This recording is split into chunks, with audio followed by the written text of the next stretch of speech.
નમસ્કાર, હું છું હરેશ દેસાઈ. વાત કરવી છે ગુજરાત રાજ્યમાં ચાલી રહેલી શિક્ષણ સહાયક ભરતી ઉચ્ચતર માધ્યમિક વિભાગ.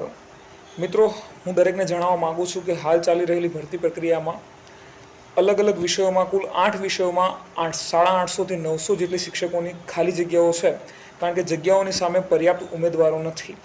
તેવી સ્થિતિમાં માનનીય રાજ્ય સરકાર અને શિક્ષણ વિભાગ દ્વારા વર્ષ 2024માં બહાર પાડેલ જીઆર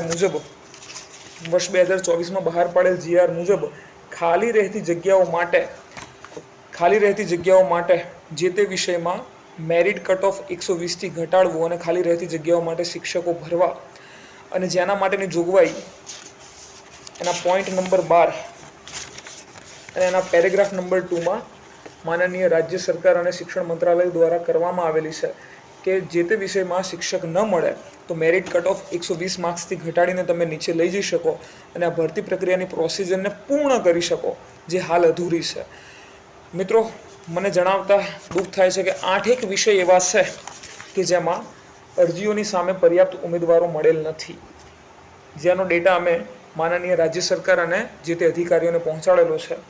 મળેલી કુલ ખાલી જગ્યાઓ, મળેલી કુલ અરજીઓ અને સામે રહેતી ખાલી જગ્યાઓ, આ તમામનો તમામ ડેટા અમે માનનીય રાજ્ય સરકાર, શિક્ષણ મંત્રી શ્રી, ભરતી નિયામક શ્રી, વિદ્યા સમીક્ષા કેન્દ્ર, અલગ અલગ જે તે લાગુ પડતી કચેરીઓને આની ઇન્ફોર્મેશન અમે મોકલેલી છે.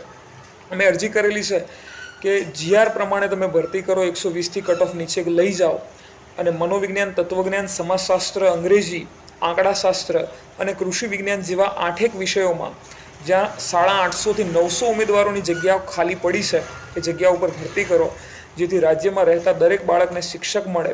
રાજ્યમાં રહેતા કોઈ પણ શાળામાં એવું ન બને કે શિક્ષક વગર એ શાળામાં ભણતા બાળકોનું ભાવિ બગડે, અમારા જેવા ઉમેદવારોને રોજગારી મળે.